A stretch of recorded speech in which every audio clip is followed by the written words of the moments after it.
بسم اللہ الرحمن الرحیم اللہم صلی وسلم علی محمد وعطرتہ بعدد کل معلوم لک۔ ناظرین محترم، موجودہ ملکی صورتحال پر ہر صاحب شعور شخص دل گرفتہ ہے۔ ایسے حالات میں سب سے مناسب یہ ہے کہ ہم کتاب حکیم قرآن مجید سے رہنمائی حاصل کریں کہ قرآن حکیم ان حالات میں انسانیت کو، امت مسلمہ کو کیا رہنمائی فراہم کرتا ہے۔ سب سے پہلا حوالہ ہم سورہ شعراء کا آپ کی خدمت میں پیش کریں گے۔ اس سورت کی آیت کریمہ نمبر 151 اور 152۔ اللہ تعالیٰ نے یہاں پہ حد سے تجاوز کرنے والوں کی پہچان ہمیں بتائی اور فرمایا کہ وَلَا تُطِيعُوا أَمْرَ الْمُسْرِفِينَ، اور حد سے آگے گزرنے والوں کی اطاعت نہ کرو۔ پہلی بات تو یہ کہ جو لوگ لیمیٹیشنز کراس کرتے ہیں انہیں فالو نہیں کرنا۔ اب سوال ہے کہ لیمیٹیشنز کراس کرنے سے مراد کیا ہے اور کون لوگ ہیں مصرفین، کون لوگ ہیں حد سے تجاوز کرنے والے۔ اگلی آیت میں اس سوال کا جواب فرمایا الذین یفسدون فی الارض، وہ لوگ جو زمین میں فساد مچاتے ہیں، ولا یصلحون، اور سنوارنے والا، اصلاح والا کوئی کام نہیں کرتے۔ قرآن حکیم کا دوسرا حوالہ سورہ قصص، اس کی آیت کریمہ نمبر 77 اور اس آیت کا نصف سے اگلا حصہ۔ فرمایا وَأَحْسِن كَمَا أَحْسَنَ اللَّهُ إِلَيْكَ، اور احسان اپنا، حسن سلوک اپنا جیسا کہ اللہ نے تجھ پر احسان فرمایا۔ وَلَا تَبْغِ الْفَسَادَ فِي الْأَرْضِ، اور زمین میں فساد کی راہ نہ ڈھونڈ۔ إِنَّ اللَّهَ لَا يُحِبُّ الْمُفْسِدِينَ، بے شک اللہ فساد کرنے والوں کو پسند نہیں فرماتا۔ دو ناظرین محترم، تیسرا حوالہ ہم آپ کی خدمت میں عرض کرنا چاہیں گے۔ یہ سورہ بقرہ ہے، اس کی آیت کریمہ نمبر 204 اور 205۔ فرمایا وَمِنَ النَّاسِ مَن يُعْجِبُكَ قَوْلُهُ فِي الْحَيَاةِ الدُّنْيَا وَيُشْهِدُ اللَّهَ عَلَى مَا فِي قَلْبِهِ وَهُوَ أَلَدُّ الْخِصَامِ، اور لوگوں میں سے ایسا شخص بھی ہوگا جس کی گفتگو تجھے دنیوی زندگی میں بڑے تعجب میں ڈال دے گی، مطلب وہ بیانیہ بہت اچھا بنائے گا، اور وہ اللہ کو گواہ بناتا رہے گا اس پر جو اس کے دل میں ہوگا، حالانکہ وہ ڈھیٹ جھگڑالو ہوگا۔ وَإِذَا تَوَلَّى سَعَىٰ فِي الْأَرْضِ لِيُفْسِدَ فِيهَا، اور جب وہ اختیار پائے گا سرتوڑ کوشش کرے گا کہ زمین میں وہ فساد بپا کر دے۔ وَيُهْلِكُ الْحَرْثَ وَالنَّسْلَ، اور کھیتوں کو اور نسل انسانی جنریشن کو تباہ کر دے۔ واللہ لا يحب الفساد، اور اللہ فساد کو پسند نہیں کرتا۔ دوسری آیت کا اختتام تھا واللہ لا يحب المفسدین، اللہ فسادیوں سے محبت نہیں فرماتا۔ یہاں فرمایا اللہ فساد کو پسند نہیں کرتا، اللہ تعالیٰ فساد سے محبت نہیں کرتا۔ سورہ بقرہ، اس کی آیت کریمہ نمبر 27۔ مولا کائنات نے فرمایا الذین ینقضون عہد اللہ من بعد میثاقہ، وہ لوگ جو توڑ دیتے ہیں اللہ کا عہد پختہ کر لینے کے بعد۔ وَيَقْطَعُونَ مَا أَمَرَ اللَّهُ بِهِ أَن يُوصَلَ، اور کاٹتے ہیں جسے ملانے کا، جوڑنے کا حکم اللہ نے دیا ہے۔ وَيُفْسِدُونَ فِي الْأَرْضِ، اور زمین میں فساد ڈالتے ہیں۔ آگے فرمایا کہ اولئک هم الخاسرون، ایسے ہی لوگ نقصان اٹھانے والے ہیں۔ قرآن میں فکر دیتا ہے کہ فساد میں ہرگز نفع نہیں، ہرگز فائدہ نہیں، بلکہ در حقیقت فسادی انسان ہی وہ خسارے کی راہ چلتا ہے، وہ نقصان اٹھانے والوں میں ہوتا ہے۔ سورہ ہود، آیت کریمہ نمبر 116۔ فرمایا فَلَوْلَا كَانَ مِنَ الْقُرُونِ مِن قَبْلِكُمْ أُولُو بَقِيَّةٍ يَنْهَوْنَ عَنِ الْفَسَادِ فِي الْأَرْضِ إِلَّا قَلِيلًا مِّمَّنْ أَنْجَيْنَا مِنْهُمْ وَاتَّبَعَ الَّذِينَ ظَلَمُوا مَا أُتْرِفُوا فِيهِ وَكَانُوا مُجْرِمِينَ۔ فرمایا تو آپ لوگوں سے پہلے زمانے والوں میں بچے ہوئے کچھ لوگ کیوں نہ رہے جو زمین میں فساد سے روکتے؟ ہاں، تھوڑے سے تھے جنہیں ہم نے ان سے نجات دی، اور جنہوں نے ظلم کیا وہ سامان تعیش کے پیچھے پڑے رہے اور وہ جرم پیشہ لوگ تھے۔ ناظرین محترم، یہی تھی وہ قرآن حکیم کی آیت جس آیت نے ہمیں بھی ترغیب دلائی کہ ہم آپ کی خدمت میں یہ چند گزارشات پیش کر سکیں، چونکہ اس آیت کا خلاصہ یہ ہے کہ نجات انہی کا مقدر ہے جو فساد سے روکنے کا راستہ اختیار کرتے ہیں۔ فسادیوں کا مقدر ذلت و رسوائی ہے، اور فساد سے روکنا یہ نجات کے حصول کے لیے انتہائی ضروری امر اور انتہائی ضروری راستہ ہے۔ قرآن حکیم کے حوالے سے آج کی ہماری گفتگو کی آخری آیت سورہ مائدہ، اس کی آیت کریمہ نمبر ہے 33۔ فرمایا انما جزاء الذین یحاربون اللہ ورسولہ، تحقیق جزا ان لوگوں کی جو اللہ اور اس کے رسول سے لڑتے ہیں، وَيَسْعَوْنَ فِي الْأَرْضِ فَسَادًا، اور زمین میں فساد کے لیے کوشاں رہتے ہیں۔ کیا ہے ان کی سزا؟ أَن يُقَتَّلُوا أَوْ يُصَلَّبُوا أَوْ تُقَطَّعَ أَيْدِيهِمْ وَأَرْجُلُهُمْ مِنْ خِلَافٍ، یہ کہ وہ گن گن کر قتل کیے جائیں یا سولی پر چڑھا دیے جائیں یا کاٹے جائیں ان کے ہاتھ اور پاؤں، ایک طرف سے ہاتھ تو دوسری طرف سے پاؤں، او ينفوا من الارض، یا ملک سے نکال دیے جائیں۔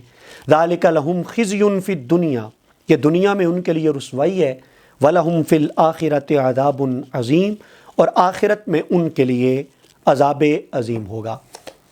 عالی قدر دوستو، قرآن مجید کا پیغام بلکہ پیغامات مختلف آیات کی صورت میں آپ نے سماعت کیا۔ اب چند گزارشات انتہائی درد بھری اور خلوص بھری۔ سب سے پہلی بات ہم یہ عرض کریں گے کہ اگر کوئی بھی شخص کسی بھی پارٹی کے ساتھ تعلق رکھتا ہے، ہماری باتوں کو وہ صرف اور صرف پاکستانیت کے جذبے سے سنیں، مسلمانی کے جذبے سے سنیں، اور ہماری باتوں پر درد دل کے ساتھ وہ غور کرے۔ سب سے پہلی گزارش ہم یہ عرض کریں گے کہ اگر کوئی بیرونی دشمن ہمارے وطن پر، ہمارے وطن کی تنصیبات پر، یا ایون کہ کسی عام شہری کے گھر پر خدا نخواستہ حملہ کرے، تو کیا پوری قوم ان کے لیے یک آواز نہیں ہوگی؟ ان کے خلاف کیا سیسا پلائی دیوار نہیں بنے گی؟ ہم حوالہ دینا چاہیں گے گزشتہ 2-2.5 سال پہلے جب ایک غیر ملکی پائلٹ اس نے لینڈ کیا تھا ہماری سرزمین پر، اس وقت جب اسے پکڑا گیا، پوری قوم نے کیا شادیانے نہیں بجائے تھے؟ اس کے جہاز کو مار گرانے والے پائلٹ کو کیا قومی ہیرو کا درجہ نہیں دیا گیا تھا؟ کیوں؟ صرف اور صرف اس لیے کہ اس نے ہماری سلامتی کو، قومی سلامتی کو اس نے للکارا تھا۔ ہم عرض یہ کرنا چاہتے ہیں کہ آج جب حالیہ فسادات کا ارتکاب کرنے والوں سے تمام سیاسی پارٹیز اظہار لا تعلقی کر چکیں، وہ ڈس اون کر چکے، سیاسی لوگوں کا کہنا یہ ہے کہ یہ ہمارے ورکر نہیں، جنہوں نے آگ لگائی، جنہوں نے توڑ پھوڑ کی، جنہوں نے فساد مچایا، اور ان کا یہ کلیم ہے کہ ان کا ہمارے ساتھ کوئی تعلق نہیں۔ جب وہ بھی انہیں ڈس اون کر رہے ہیں تو کیا بحیثیت قوم یہ ہمارا فرض منصبی نہیں کہ جس نے ہمارے وطن میں آگ لگانے کی سازش کی، یا جو لوگ اس کا ارتکاب کرنے والے ہوئے، انہیں سنجیدگی کے ساتھ ٹریس آؤٹ کیا جائے، انہیں پکڑا جائے، ان کے گرد گھیرا تنگ کیا جائے، اور اگر ان کے تانے بانے غیر ملکی یا ملکی دشمنوں سے ملتے ہیں تو انہیں سخت سے سخت سزا دی جائے۔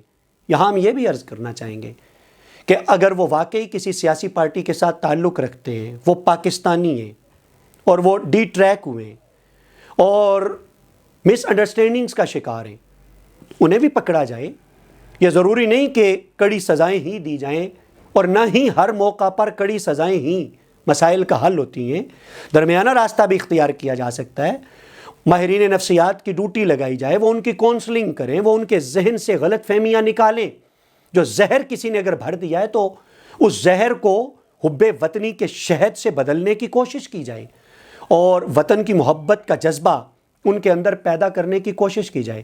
لیکن اس معاملے کو شاید یوں ہی چھوڑ دینا یہ کسی بھی طور ہماری وطن کی اور ملکی سلامتی کے لیے یہ مناسب نہیں ہوگا۔ ہم آخر میں ایک بات یہاں ضرور عرض کرنا چاہیں گے، آپ کا تعلق نون لیگ کے ساتھ ہے، آپ اپنا تعلق بسات شوق نبھائیے۔ آپ پی ٹی آئی کے سپورٹر ہیں، آپ یہ سپورٹ جاری رکھیں۔ اگر آپ پاکستان پیپلز پارٹی کے ساتھ تعلق رکھتے ہیں، آپ اس تعلق کو بھی آن کرتے چلے جائیے۔ آپ کسی بھی اور جماعت یا پارٹی کے ساتھ تعلق رکھتے ہیں یا انہیں سپورٹ کرتے ہیں، آپ اپنی سپورٹ کا سلسلہ جاری رکھیں، لیکن صدقے دل سے خدا کا واسطہ ہے یہ تو سوچیں کہ پارٹیوں کو تو ہم نے سپورٹ کرنا ہے، لیکن وطن کو سپورٹ کس نے کرنا ہے؟ ملک کی حفاظت کی بات کس نے کرنی ہے؟ لا الہ الا اللہ کے کلمے کی بنیاد پر حاصل ہونے والے اس دیش کو بچانے کی فکر کس نے کرنی ہے؟ کس قدر دیدہ دلیری کا مظاہرہ کیا جاتا ہے کہ بڑی ہی آسانی کے ساتھ ملک ٹوٹنے کی بات کر دی جاتی ہے، ایون کہ بعض اوقات ملک توڑنے کی دھمکی دے دی جاتی ہے۔ ہم کسی ایک پارٹی کو مخاطب نہیں کر رہے، نہیں ہمارا یہ منصب ہے۔ ہم یہ عرض کرنا چاہتے ہیں کہ آج کی حکومت والی پارٹیز کل جب یہ اپوزیشن میں تھیں، حالات کا گھیرا ان پر تنگ ہوتا تو یہ بھی اسی قسم کی بات کرتے کہ جی یہ 71 والے حالات پیدا کیے جا رہے ہیں، یہ ہو جائے گا، وہ ہو جائے گا۔ آج جب وہ حکومت میں دوسری پارٹی اپوزیشن میں ہے تو آج ادھر سے یہ آواز سنائی دے رہی ہے کہ جی ملک ٹوٹ جائے گا، یہ ہو جائے گا، وہ ہو جائے گا۔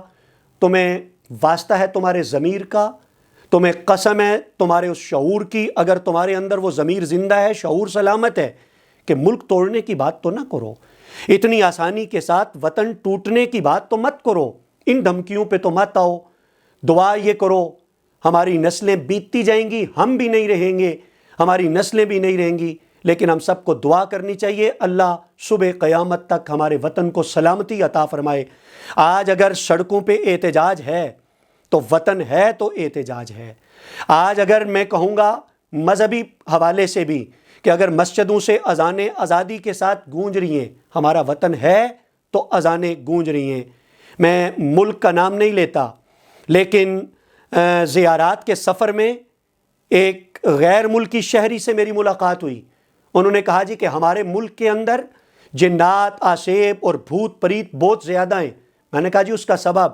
انہوں نے کہا ایک تو اذان کی آواز باہر نہیں آتی، اور دوسرا صفائی ستھرائی، جو بدنی صفائی ستھرائی ہے اس کا اہتمام نہیں کیا جاتا۔ میں یہاں اسی بات کو بنیاد بنا کے عرض کروں گا، کیا یہ رب کی نعمت نہیں، رحمت نہیں، احسان نہیں کہ یہاں ہم ایک وقت میں 5 وقت اذان کی آوازیں گونجتی ہیں اور ہم سنتے ہیں؟ ہمارا وطن سلامت ہے تو مسلح آباد ہے، چٹائی آباد ہے، اقتدار کے ایوان سلامت ہیں۔ اس لیے خدا کا واسطہ ہے وطن ٹوٹنے کی بات نہ کی جائے۔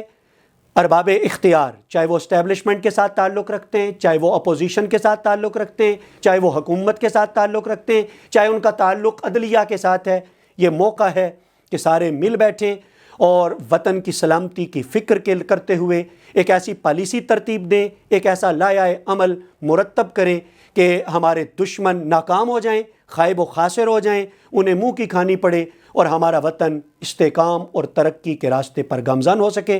اللہ تعالی ہم سب کو وطن کی محبت عطا فرمائے۔ وما علیہ الا البلاغ المبین۔